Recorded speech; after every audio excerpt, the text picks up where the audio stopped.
السلام علیکم ویورز، آپ دیکھ رہے ہیں خیبر کرانیکلز۔ آج ہم افغانستان کے حوالے سے کچھ سوالات کریں گے کہ افغانستان میں کچھ نئی خبریں سامنے آ رہی ہیں جنہوں نے ایک نیا رخ اختیار کر لیا ہے۔ ایک طرف تو قندھار کا گروپ ہے جو کہ سخت پالیسیز جنہوں نے اپنائی ہوئی ہیں، جن کا یہ کہنا ہے کہ خواتین کی تعلیم پر پابندی لگنی چاہیے، میڈیا پر پابندی لگنی چاہیے، اور اس قسم کی سخت پالیسیز پر وہ چل رہے ہیں۔ جبکہ دوسری طرف کابل کا گروپ ہے جو کہ اسلامی نظام کے ساتھ ساتھ دنیا کے ساتھ بھی رابطے بنانے چاہتا ہے، بنانا اختیار کرنا چاہتا ہے اور ساتھ ساتھ چلنا چاہتا ہے دنیا کے ساتھ۔ آج کی پوڈ کاسٹ میں ہم اس بارے میں بات کریں گے کہ طالبان کے درمیان جو اختلافات آ رہے ہیں اس سے کئی سوال جو ہیں ارائز ہوتے ہیں۔ اس بارے میں ہم بات کریں گے، ساتھ ہی ساتھ ہم خیبر پختونخوا کی گورننس کے حوالے سے بھی سوالات کریں گے، اور چابہار بندرگاہ جو ہے اس حوالے سے بھی ہم سوالات کریں گے۔ ہمارے ساتھ اس اسٹوڈیو میں موجود ہے سینئر صحافی تجزیہ نگار مشتاق یوسفزئی صاحب۔ السلام علیکم سر۔ جی وعلیکم السلام۔ بہت شکریہ سر آپ قیمتی وقت کا۔ سر چونکہ آپ افغان امور کے ماہر ہیں اور کافی عرصے سے، میں تو نہیں ہوں، بس سیکھنے کی کوشش کرتا ہوں، کافی عرصے سے اس فیلڈ میں کام کر رہی ہیں نا، لیکن آپ نے دیکھا ہوگا کہ جماعت الاحرار میں کے مابین جو اختلافات آ رہے ہیں اس کے بارے میں آپ کے پاس کیا کوئی خبر ہے؟ جماعت الاحرار تو ورشا شکریہ، آپ کے علم میں ہے کہ یہ جو پاکستانی طالبان ہیں نا، تو دسمبر 2007 میں چھوٹے چھوٹے گروپس تھے، شمالی وزیرستان کے علاقے میران شاہ میں ان کی میٹنگ ہوئی تھی، اور پھر یہ سب گروپ جو ہیں وہ ایک ہی امبریلا تلے اکٹھے ہوئے۔ بیت اللہ مسعود ان کے فاؤنڈر تھے اور ان کے پہلے امیر تھے۔ تو اس وقت یہ TTP بنی تھی، تحریک طالبان پاکستان، جس میں سوات سے لے کر وزیرستان تک جتنے بھی ملیٹنٹ گروپس تھے اکٹھے ہو چکے تھے، اور انہوں نے یہ کمٹمنٹ کی تھی بیت اللہ مسعود کے ہاتھ پہ کہ آج کے بعد ہم پاکستانی حکومت کے خلاف اکٹھے ہو کے لڑیں گے، کوئی معاہدہ نہیں ہوگا، کوئی تنظیم یا کوئی فریق اکیلے حکومت سے بات چیت نہیں کرے گی۔ تو اس کے بعد آپ نے دیکھا ہوگا کہ پاکستان میں وائلنس میں بہت زیادہ اضافہ ہوا تھا، یعنی وہ پہاڑوں سے نیچے آئے تھے، شہروں کے اندر آ گئے تھے، ایون کراچی تک پہنچ گئے تھے، کراچی ایئرپورٹ پہ حملہ ہوا، لاہور میں بڑے بڑے حملے ہوئے، اسلام آباد میں ہوئے۔ تو یہ کافی پھر پاکستان نے ان کے خلاف ملٹری آپریشن لانچ کیے، آپ کے علم میں ہے، سوات میں بھی، بنیر میں بھی، اور باجوڑ، مومند، ہر جگہ پہ۔ پھر بعد میں جو عمر خالد خراسانی تھے، جو کہ مومند ضلع میں اس وقت ایجنسی تھی، یہ TTP کے سربراہ تھے۔ ان کا اپنا نام اور تھا، لیکن ان کا جو جنگی نام تھا وہ خالد عمر خراسانی تھا، اور ان کے پھر اختلافات پیدا ہو گئے تھے، اور کافی سینئر تھے یہ، اور انہوں نے بہت بڑے حملے کیے تھے پشاور میں، چارسدہ میں، خود اپنے مومند کے علاقے میں۔ تو ان کے پھر بعد میں اختلافات پیدا ہوئے، تو سب سے پہلے یہ نکل گئے تھے TTP سے، اور انہوں نے اپنی تنظیم بنائی تھی جماعت الاحرار، اور ان کے فائٹرز اگرچہ بہت کم تھے لیکن بہت ٹرین تھے، اور وہاں پہ چونکہ یہ ماربل کی بہت زیادہ کانیں ہیں تو ان کو زیادہ پیسے بھی وہاں سے ملتے تھے۔ لیکن یہ سب گئے تھے افغانستان جب 2014 میں ان کے خلاف شمالی وزیرستان میں جب پرنچ شروع ہوتا، ضرب عضب، تو بعد میں بھی اختلافات رہے تھے، بعد میں پھر کوششیں ہوئی اور یہ دوبارہ آ گئے تھے، لیکن جب پاکستان کے ساتھ TTP کی بات چیت ہو رہی تھی تو ان میں کچھ لوگ جو ہیں اس پہ خوش نہیں تھے، ان میں یہ بھی تھے عمر خالد خراسانی۔ پھر بعد میں ان کا ایک IED ہوا تھا افغانستان میں، ان کی وہاں پہ ڈیتھ ہوئی تھی، لیکن اب بھی جو ان کا تنظیم ہے، جو گروپ ہے، وہ فعال ہے، اور یہ TTP کا باقاعدہ حصہ نہیں ہے، اور ابھی اتنا انفلوئنشل بھی نہیں ہے، کافی کمزور ہو چکا ہے، لیکن پھر بھی ایک بہت بڑا خطرہ ہے پاکستان کی سیکورٹی اداروں کے لیے، اور مومند میں اسپیشلی مومند ٹرائبل ڈسٹرکٹ میں کافی ایکٹیو ہے، کیونکہ ایک کراس دا بارڈر ہے نا کنڑ میں۔ اب جو خبریں آ رہی وہ یہ ہے کہ جو انہوں نے کل بیان جاری کیا ہے کہ سوات سے تعلق رکھنے والے 38 ممبر ایک گروپ نے جماعت الاحرار میں شمولیت اختیار کی ہے، تو میرے خیال میں یہ ایک واقعی کنسرننگ خبر ہے، بڑا ایشو ہے اگر یہ واقعی ایکٹیو ہوتے، کیونکہ آپ کو پتہ ہے کہ یہ جو TTP تھی تو ان کا سارا انحصار جو ہے وہ مسعود ٹرائبل ایلڈرز پہ، ملیٹنٹ پہ تھا۔ مسعود اس کا پہلے سربراہ بھی تھا، بیت اللہ مسعود، پھر اس کے بعد جو ہے کہ ملا مسعود بن گئے تھے، پھر بعد میں جو ہے مولانا فضل اللہ جن کا تعلق سوات سے تھا وہ بن گئے تھے کے. تو عموماً ٹی ٹی پی کے اندر یہ ایک تاثر ہے کہ مولانا فضل اللہ کے جب ہوتے ہیں نا چیف تھے اس تنظیم کے, تو یہ تنظیم کافی کمزور ہو چکی تھی. اب جب اس کے نئے سربراہ بن گئے ہیں مسعود ہے وہ بھی, تو یہ کافی ایکٹیو ہو گیا ہے, کافی بڑے بڑے حملے اس نے کیے ہیں.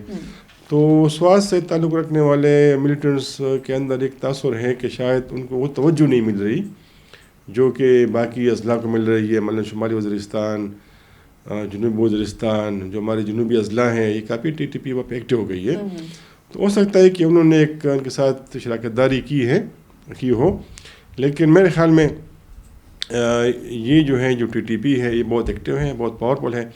تو شاید ٹی ٹی پی کی جگہ یہ نہیں لے سکے گی سوات میں اور بالاکٹ میں. اچھا سر, افغانستان میں طالبان کے درمیان جو اختلافات چل رہے ہیں, یہ تو ویسے بھی آن آف چلتا رہتا تھا, یہ خبر کوئی نئی نہیں ایسے ہوتا رہتا, لیکن ابھی جو وائس میل سامنے آئی ہے بی بی سی کے تھرو, کیا کہیں گے اس بارے میں؟ یہ کتنا ٹھوس ثبوت ہے؟ اس کے ساتھ ساتھ کیا لگتا ہے کہ آپ ان فیوچر کیا دیکھتے ہیں ان دونوں طرف کے تعلقات کو؟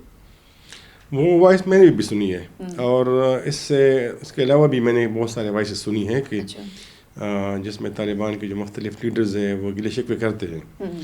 اور یہ میرے خیال میں اتنے بڑے اختلافات نہیں ہیں. اختلافات تو ہے, یعنی بہت ساری چیزیں ایسی ہیں کہ ان پہ جو ان کی لیڈرشپ ہے, مختلف کمانڈرز ہے جس کا آپ نے ذکر کیا. عموماً لوگ کہتے ہیں کہ قندھار گروپ اور کابل گروپ. قندھار گروپ جو ہے وہ جو اس وقت طالبان کے سربراہ ہے شیخ ہیبت اللہ خنزادہ صاحب, ان کی طرف اشارہ ہوتا ہے. اور اس وقت جو ڈپٹی پرائم منسٹر ہے برادر صاحب, عبدالغنی برادر صاحب, وہ ہے مولا حسن خن جو ہے وزیر اعظم ہے, ان کی طرف اشارہ ہے. کابل گروپ کا جب لوگ کہتے ہیں تو یہ جو اس وقت وزیر داخلہ ہے سراج الدین حقانی صاحب, ان کی طرف اشارہ ہوتا ہے. جو ان کے انٹیلیجنس چیف ہے ان کی طرف اشارہ ہوتا ہے. بہت ساری چیزیں ایسی ہیں کہ اس پہ زیادہ تر طالبان خوش نہیں ہے. مثلا آپ نے کہا کہ لڑکیوں کی تعلیم پہ پابندی وہ کرے, تو آلریڈی پابندی ہے وہاں پہ. یعنی چھٹی جماعت سے آگے لڑکیوں کی تعلیم پہ افغانستان میں پابندی ہے. میڈیا میرے خیال میں ایس سچ اتنا ایکٹیو نہیں ہے وہاں پہ, کافی مشکلات ہے. میڈیا والے جو ہے, یعنی اگر وہاں پہ کوئی ٹیررسٹ ایکٹیویٹی بھی ہوتی ہے, کوئی بم دھماکہ بھی ہوتا ہے, تو وہاں کے جو صحافی ہے ان کو اجازت نہیں ہے کہ وہ اپنی طرف سے یا کسی کو کوٹ کرے, ہیلتھ ڈپارٹمنٹ کو کوٹ کرے اور وہ کوئی اسٹیٹمنٹ جاری کرے. یعنی وہ جو آفیشیل اسٹیٹمنٹ آئے گی نا حکومت کی طرف سے, تب جا کے وہ رپورٹ کر سکے کہ اتنی کیجولٹیز ہے, اتنے زخمی ہیں. تو کافی مشکلات ہیں میڈیا کو وہاں پہ. لیکن یہ جو اختلافات ہیں میرے خیال میں بہت سارے لوگوں کی کوشش ہے کہ یہ پریکٹیکلی سامنے آئے, لیکن وہ لوگ ہوشیار ہیں. افغان طالبان جو ہیں ان کو پتہ ہے کہ اگر وہ آپس میں لڑتے ہیں یا وہ ایک دوسرے کو چیلنج کرتے ہیں تو اس کا فائدہ ان کو نہیں ہوگا, پھر وہ کوئی بھی نہیں رہے گا. تو اس لیے اندرونی خانہ وہ جو ہے پہنچاتے رہتے ہیں اپنی شکایت, لیکن اختلافات تب پیدا ہوں گے جب شیخ ہیبت اللہ خنزادہ جو کہ بہت ہی مضبوط ترین شخصیت ہے اس وقت افغانستان میں, اور اختلافات تب پیدا ہوں گے جب وہ اپنے انٹیلیجنس چیف کو ریموو کرتے ہیں, جب وہ سراج الدین حقانی صاحب کو علیحدہ کرتے ہیں وزارت داخلہ سے, تو تب آپ کہہ سکتے ہیں کہ ہاں واقعی اختلافات ہے. تو مشکلات تو بہت زیادہ ہیں افغانستان میں, لوگوں کو بھی مشکلات ہیں, بے روزگاری بھی بہت زیادہ ہے, مہنگائی بھی بہت زیادہ ہے. لیکن اصل میں کوئی بھی اس پوزیشن میں نہیں ہے طالبان تحریک میں کہ وہ شیخ ہیبت اللہ خنزادہ صاحب اور ان کے فیصلوں کو چیلنج کر سکے پبلکلی. اچھا سر, جس طرح کے حالات چل رہے ہیں, کیا لگتا ہے کہ افغانستان میں کون سا ایسا گروپ ہے جو کہ اتنی کیپیسٹی اتنی پوٹینشیل رکھتا ہے کہ وہ افغانستان کو صحیح سے سنبھال سکے؟ دوسرا یہ سوال ہے کہ آپ نے دیکھا ہوگا خیبر میں جو ہے آپریشنس چل رہے ہیں, اس کے ساتھ ساتھ ہمیں اس طرح کی خبریں آ رہی ہیں کہ افغانستان میں اختلافات چل رہے ہیں, ایسا کچھ. اس کا پاکستان پہ کس قدر امپیکٹ ہوگا؟ وہ تو ایک ٹرائبل سوسائٹی ہے افغانستان. آپ کو پتہ ہے کہ کوئی بھی حکومت جو ہے وہ ٹرائبس کے بغیر وہاں پہ حکومت نہیں کر سکتی. بالکل. تو اس وقت جو مختلف دڑیں ہیں تو وہاں پہ آپ کو پتہ ہے کہ نیشنل آرمی نہیں ہے, ایک پولیس فورس ہے ان کا, اور زیادہ تر وہ لوگ ہیں کہ جو جس کمانڈر کے پاس ایک فورس تھی, فائٹرز تھے, انہوں نے ان کو بھرتی کرایا, ان کو اسلحہ دیا. تو منظم ادارے بھی تک نہیں ہے. جو آپ کہہ سکتے ہیں کہ ریاست کے منظم ادارے ہوتے ہیں، ان کی اپنی رسپانسبلٹیز ہوتی ہے. تو بدقسمتی سے افغانستان میں جو نئی حکومت ہے ابھی تک 2021 سے انہوں نے اس طرف توجہ نہیں دی. حالانکہ بہت سارے سیکٹرز میں انہوں نے کام کیا ہے، لیکن آپ کو پتہ ہے کہ ابھی تک کسی بھی حکومت نے ان کو ریکگنائز نہیں کیا. اندرونی بھی مسائل ہے. تو اس لیے چونکہ ان کی آرمی نہیں ہے، اتنے ادارے مضبوط نہیں ہے، اور انسرٹنٹی ہے. یعنی اس وقت جو لوگ حکومت میں ہیں ان کو بھی یقین نہیں ہے کہ یہ جو نظام چل رہا ہے یہ پتہ نہیں کب تک چلتا رہے گا. عوام کو بھی یقین نہیں ہے. جو ہمسائے ہیں افغانستان کے ان کو بھی یقین نہیں ہے کہ یہ نظام جو ہے وہ جس طرح چلتا رہے گا. تو سب کو کنسرن ہے. جو آپ نے بات کی کہ ابھی ہمارے جو تیرا کا علاقہ ہے آپریشن ہو رہا ہے، تو یہ جو ہمارا بارڈر ہے تیرا کے قریب، یہ ننگہار صوبہ ہے افغانستان کا، اور یہاں پہ جو مختلف ضلع ہیں ننگہار کے، کافی زیادہ حملے ہوتے رہے ہیں وہاں پہ. نازیان میں جو پاکستان کے بالکل قریب ہے، وہاں سے کیونکہ پہاڑی علاقے ہیں نا، یہ بالکل پہاڑ ہے، اس طرف بھی پہاڑ ہے اس طرف بھی پہاڑ ہے، تو کوئی بارڈر ہے نہیں. ہم نے باڑ بھی لگائی ہے، بہت ڈیمیج کیا لوگوں نے اس کو، اسمگلرز بھی. تو میں نہیں خیال کہ افغانستان میں یا پاکستان میں اس پہ کوئی زیادہ امپیکٹ ہوگا.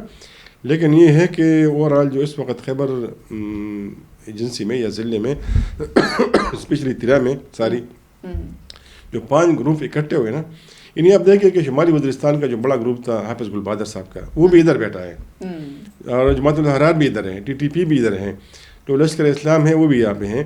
تو لوگ سمجھ رہے ہیں کہ یہاں پہ کیا ہے. تو میرے خیال میں زیادہ پیسہ ان کو یہاں پہ سے مل رہے ہیں، کیونکہ یہاں پہ افیم کی کاشت بہت زیادہ ہوتی ہے، چرس کی کاشت بہت زیادہ ہوتی ہے. تو اس لیے جو افغانستان میں ہلمند کا صوبہ تھا نا، جہاں سے طالبان کو زیادہ فنڈ ملتے تھے، وہاں افیم کی کاشت بہت زیادہ ہوتی تھی. تو اس لیے میرے خیال میں پاکستان میں ایک تو یہ جو ماربل کی کانیں ہیں TTP کو اور باقی ملیٹنٹس کو، یہاں سے بہت پیسہ ملتا ہے. دوسرا یہاں پہ جو افیم کی کاشت ہوتی ہے، چرس کی کاشت ہوتی ہے، ان کو یہاں سے زیادہ پیسہ ملتا ہے. اچھا سر، چابہار پورٹ کی بات کرتے ہیں. چابہار پورٹ میں جو ایک نئی پالیسیز آ رہی ہیں، اس بارے میں آپ کیا کہیں گے؟